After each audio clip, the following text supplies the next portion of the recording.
We're in a world that's connected but not communicating. Just think about that for a minute. We're in a world that's connected, but we're not really communicating.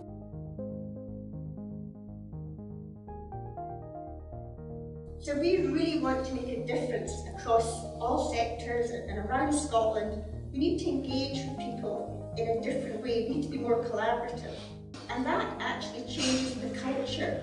It actually creates a culture of innovation, participation, it creates creativity. And the nature of our conversations needs to change, and the nature of our leadership needs to change.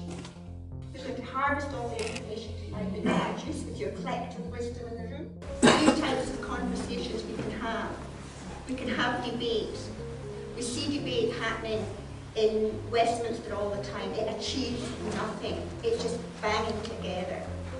We can have discussion. Discussion comes from the word percussion. And again, that's breaking apart. So if we have either of these types of conversations tonight, we're not going to learn anything. We're going to go out of the room the same way as we came in. So what we're looking for you to is focus on dialogue, flow of the meaning with each other. What we would like to ask you to do is listen with attention and curiosity, and speak with intention, and support each other in your groups when you're speaking. Just say in one sentence what it was about the question. How can we use our cultural imagination to move from idea to action? What was it about that question that drew you here tonight? But this is just a little bit about creating a presence and focusing on each other and what each other is saying, so we can have good conversations tonight.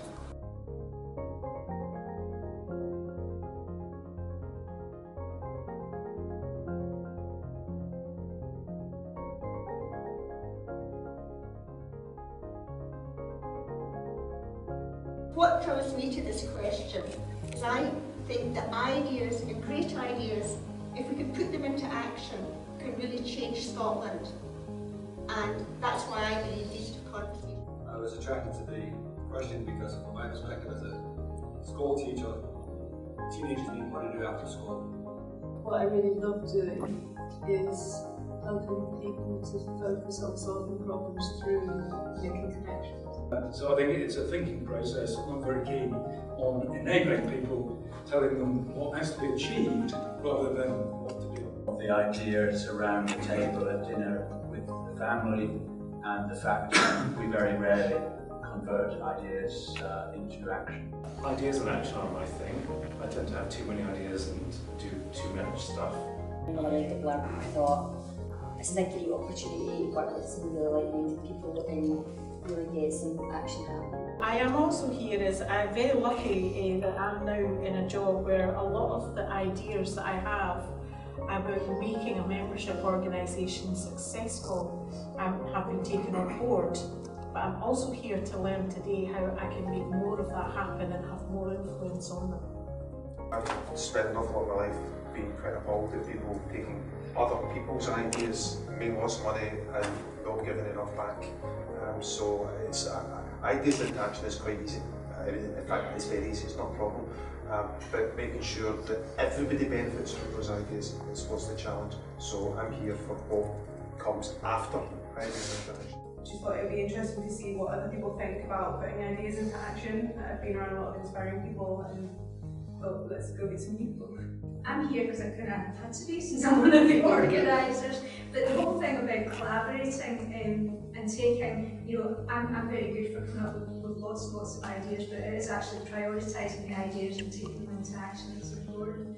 And actually, the four of us who came together to organise this and obviously had to collaborate, we just had an idea about putting this event together and would it work if we got lots of different people in the room and how exciting it would be. And it's great to see you all here today, and it was an idea that we'll take into action. For me, ideas to action requires agreement. We don't realise that everything we do, everything is governed by agreement. And there's no way we can get out the ship we're in because the agreements we use cause problems. What interests me is not quite so much ideas into action, that's important, but how people do talk to each other. That was an interesting question, but that's not why I'm here. I'm here because of the techniques that we're hopefully going to explore tonight, so that's what drew me. In my sort of role, it's other people that have really good ideas, and my role is to help to support them in that. But I love ideas, and I think one of the things that I've been discovering is rather than holding on to an idea, to share it with others as quickly as possible. I'm Sheila Fraser, and I'm part of the organising team, and I would like to say that actually the four of us came together, which was a collaboration. We didn't all know each other incredibly well. I've worked with Margaret before, but hadn't worked with her for a while. So we came together to create tonight. So actually this is action one, and I'm hoping out of this action there is others. And it's based on a lot of assumptions around the idea that questions and dialogue about strengths and successes and hopes, values, dreams, these are all things that are in themselves transformational. So when you say the words appreciative inquiry, a lot of people go, yeah, I know those sort of words, but what are they? Well, the appreciation bit is really about recognition, it's about valuing and gratitude, it's really recognising somebody when you're in that conversation, really hearing them. And I get reminded of that all the time, particularly when my husband looks at me intently and says, you're not listening. Listening is terribly, terribly important, and it's something we don't get taught very much, and we sometimes have to perfect and really practice. The inquiry is when we're really genuinely exploring and discovering and really learning and being open to possibilities. And I was intrigued by what Peter said in his opening, because that's very often what happens. We get into these ding-dong conversations where we miss each other all the time and we go, what happened there? And it's hard to rewind and say, can we start again? So there's something about when you actually genuinely inquire and you really want to just try and understand the person, even if inside you want to say, I don't agree with that at all.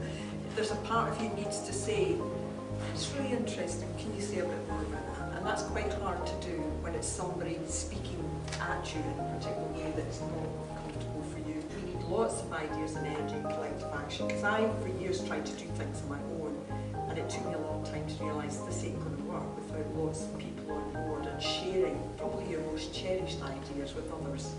And I heard some people say, sometimes people run off with them. You have to take that chance and say, well, is somebody going to actually work with me on this and move forward? And there are people in the room that we've done that with very successfully. And we want you to really enjoy those conversations. We've got them up on the wall here. We're going to uncover them. We're going to invite you to go into pairs. So it's a case of an opportunity to find someone that you don't know, and it sounds like there's a lot of people in the room that don't know each other. Find someone you don't know and have an opportunity just to find a space in the room and have a conversation. We're going to ask you to do that for 10 minutes each. So I hope you enjoy the conversations, and what we've got are, tell me about a time you were involved in moving from an idea to action. What did you value about yourself and your role in the story or the situation that you've just told? And then it's 5 years from now, this is the future one. What 3 wishes do you have for your work, your organisation and your society? And there'll be particular ways that we can gather this information in from you.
Well, I hope you've all enjoyed the last couple of hours and you'll find it interesting.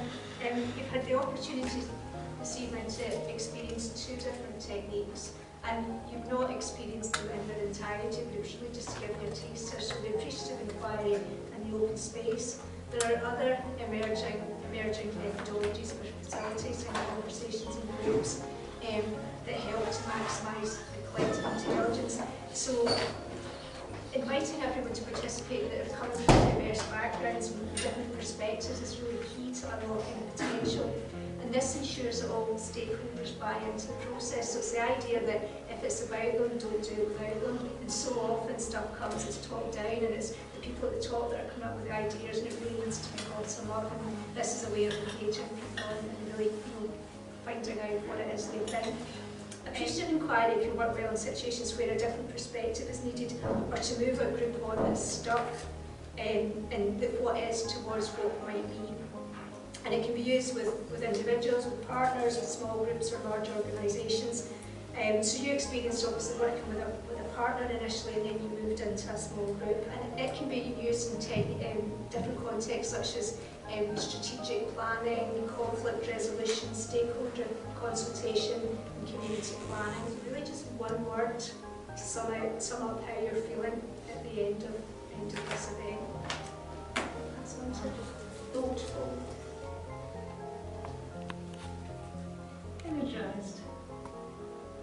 I'm not sleepy. Interested.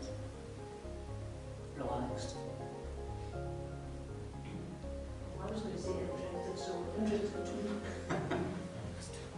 Reflective.